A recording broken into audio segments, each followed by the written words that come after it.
যে এইগুলো আমরা শুনবো না, আমরা নেতাদেরকে তারা যাতে আইন মেনে চলেন আমরা বাধ্য করব। এই ধর্মনিরপেক্ষতা বলে একটা জিনিস আছে, এই রকম হিন্দু রাষ্ট্র বলে কিছু নেই আসলে। সেটা হচ্ছে আমাদের ভারত জাতি রাষ্ট্রটাকে তারা ধ্বংস করে ছারখার করে দেবেন, আর কিচ্ছু করতে পারবেন না।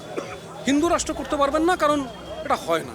আমাদের গণতন্ত্রপ্রেমী ধর্মনিরপেক্ষ সাধারণ মানুষের বিরুদ্ধে যুদ্ধে নেমেছে, সেই যুদ্ধে আমাদেরকে নামতে হবে, ইচ্ছে না হলেও বাধ্য হয়ে নামতে হবে।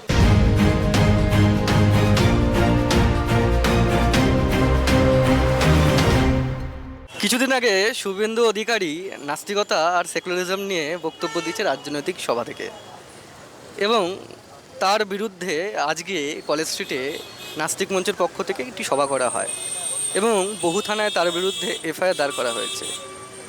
এই বিষয় নিয়ে আপনি কি বলবেন দেবাশিস বাবু? এটা মানে আমাদের এখানে তো এখন আইন কানুন বলে প্রায় কিছু নেই, এগুলো একেবারে সংবিধান বিরোধী বক্তব্য। কিন্তু এই ধরনের সংবিধান বিরোধী বক্তব্য বলে ক্রমাগত বলে যাওয়া, ঘৃণা ছড়ানো, হিংসা ছড়ানো, এইগুলো আমাদের রাজনীতির লোকজনেরা ক্রমাগত করে যাচ্ছেন।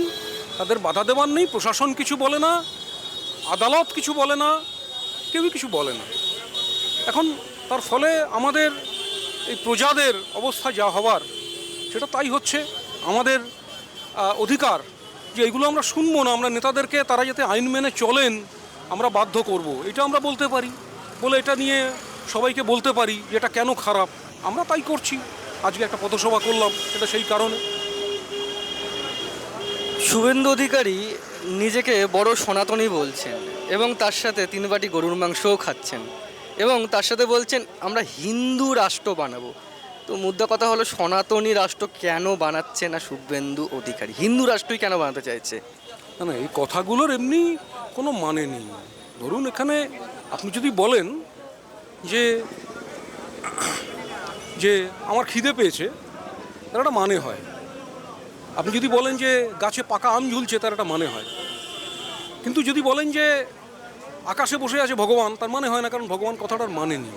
এই যে হিন্দু রাষ্ট্র না, এই হিন্দু রাষ্ট্র বলে অ্যাকচুয়ালি এইটা এক ধরনের মানে শত্রুতা সৃষ্টি করা, শত্রুতাকে প্রমোট করা, অযৌক্তিক ঘৃণা হিংসা তৈরি করা, তার কতগুলো কয়েনেজ ওয়ার্ড।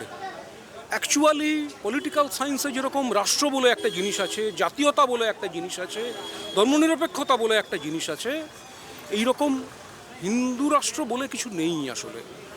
এখানে হিন্দু রাষ্ট্র হতে গেলে ভারতবর্ষে যে অনেক রকমের ধর্ম আছে, জাতি আছে, হিন্দুদের মধ্যেও নানা ধরনের তাদের যে মানে আচরণ, সেই আচরণে নানা ধরনের আচার আচরণে নানা ধরনের বৈপরীত্য আছে, বৈচিত্র্য তো আছেই, বৈপরীত্য আছে।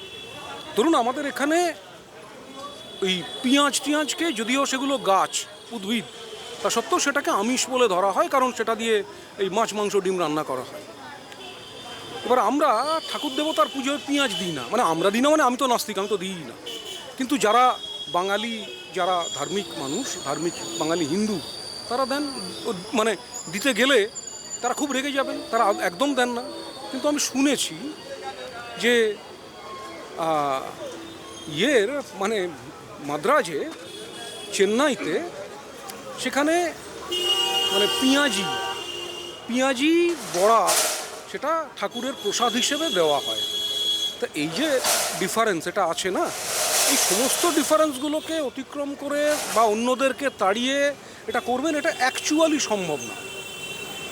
আজকে যেটা বলছিলাম, এই মিটিংয়েও বলেছি যে মানে একটা গাছ বীজ থেকে গাছ হয়ে গেছে, সেটা হিন্দু, মুসলমান, তারপরে মানে ইউরোপীয় সংস্কৃতি, চৈনিক সংস্কৃতি, নানা ধরনের অস্ট্রিক সংস্কৃতি, নানা রকম মিলে ভারতবর্ষে আমরা একভাবে একটা জাতীয় একটা পরিচয়ে আমরা ইভলভ করেছি, সেটাকে আজকে আমরা ভারতীয়ত্ব বলি।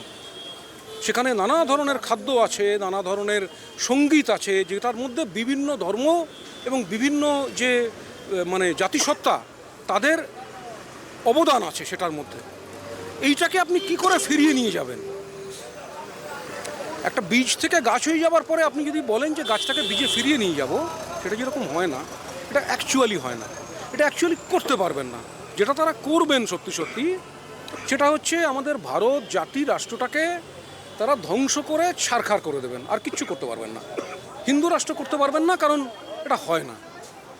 বুঝতে পেরেছেন? আমরা আমাদের স্টেপ মানে কি, আমাদের বিরুদ্ধে একটা এফআইআর হবে, আমাদের বিরুদ্ধে একটা ক্রিমিনাল কেস হবে, হলে লড়বো, কী করা যাবে। এখানে তাদেরকে তো সহায়তা করা তো এখানে রাজ্য প্রশাসনের কাজ নয়। রাজ্য প্রশাসন তো বলেন যে তারা তাদের বিরোধী, তাহলে রাজ্য প্রশাসন তাদেরকে সাথ দেবে না, এই ধরনের কুকীর্তিতে সাথ দেবে না, এটা আমরা আশা করব। যদি করেন তাহলে আমাদের সেই দুঃখের ব্যাপারটা হবে যে রাজ্য এবং আমাদের মানে কেন্দ্রীয় সরকারে যারা আছে উভয় মানে পক্ষ, তারা আমাদের গণতন্ত্রপ্রেমী, ধর্মনিরপেক্ষ সাধারণ মানুষের বিরুদ্ধে যুদ্ধে নেমেছে। সেই যুদ্ধে আমাদেরকে নামতে হবে, ইচ্ছে না হলেও বাধ্য হয়ে নামতে হবে।